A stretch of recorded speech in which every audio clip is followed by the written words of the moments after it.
Okay. Jason says Bobcat speaks far better English than Mike Parry's mangled pronunciations. Talking about who are you? Who are you? Right, because we're going to move on to that. Well, he was a bit snitty yesterday, wasn't he? he? Well, what I don't get is, I mean, look, for goodness sake, right, I was once subject to a baying mob inside a football stadium, and do you know what they were singing? A baying mob? A baying mob. Well, that's no way to refer to Tottenham Hotspur fans. Well, and do you know what they were singing? I'm gonna actually illustrate to you exactly what they were singing, right? All right. That baying mob had it in for me, and they were singing this. What were they singing? They were singing Sacked in the Morning. Sacked in the Morning. Sacked in the Morning. That's because they felt that my address to some Tottenham fans... Was this when you were half hanging over the ledge of I was communicating with the hospitality area. With his shirt undone. I was communicating with Spurs fans. You looked a hell of a mess that day. I did not look a mess. They had tried to... Did they have to take you home in a stretcher? No, absolutely not. They tried to talk me that I was carrying too much excess weight around the midriff. Yes. And all I did was open my shirt to prove to them that I had the old normal six-pack combination. But did you not hurl your leg over the balustrade in an illustration of another criticism that they were making of you? That was a bit of a jest because somebody said, "Hey, Borky, when did you last get your leg over?" Yeah, it's a family show this. Yeah, I know. Yeah,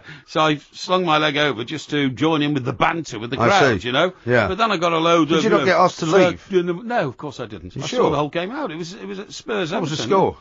Everton won 2-1. Did they? Yeah, and but I got a load of the old sacked in the morning. Yeah. You be sacked in the morning. And apparently, who are you? Who are you? Got a bit of that yesterday. He did. He didn't like it. Well, that's what you do when you're a manager. You have to take the outrageous slings and arrows of misfortune. Yes, or the slings and arrows of outrageous fortune. Slings and arrows of outrageous fortune. Exactly. Yeah. Well, we'll find out some more about that a little bit later on because we'll have a listen. We played it a bit yesterday on the show. Yeah. We want to hear some more from Ian Holloway. Who are you? Good idea. Because his record is getting worse and worse and worse, and he may not be long in the job either. Yeah. This is talkSPORT. Who are you?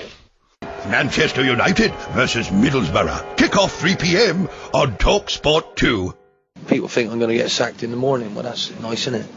Yeah, hope you enjoy your Christmas and your New Year. Why don't you just sing something better and something different, you know? I've always been very respectful here. I didn't mean to beat you in the playoffs. Wasn't my fault, was it? So why don't you just show a bit of respect? But that's life these days, that's football these days, and it's all supposed to be instant, isn't it? It's about getting better. And because football is turned into this instant coffee, which is a load of baloney, I'm going to keep going because I know what I'm doing. I've done it before, and hopefully I'll be given that trust to build a club and build a team and build a spirit. I said this yesterday. Moaning tirade, that was. But also, I said this yesterday, why is he mixing up instant coffee and baloney? I don't know. Where's he getting all that from? But not only that, I mean, going on, that's nice, isn't it? You know, singing, you get sacked in the morning, Merry Christmas, Happy New Year. But then... I mean, how many managers have had that sung at them? Probably thousands, right? I was about to say, but then completely turns around and says, why don't you sing something else, so show respect. Yeah. But then goes into... Show me some respect! Yeah, but then goes into, well, I suppose that's it these days, isn't it? What you get? Well, if you conclude that that's it these days...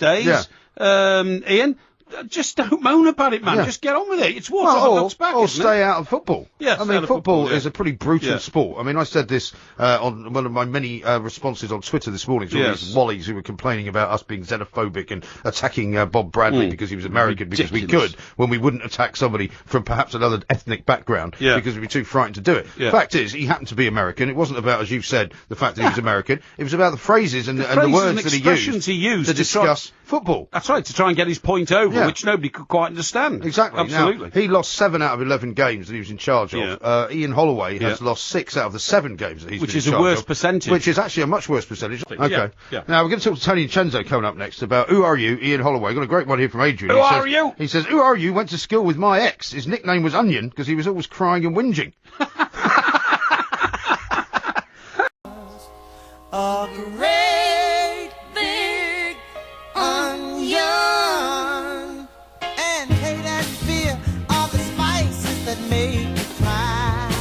Oh, baby, and the only way to get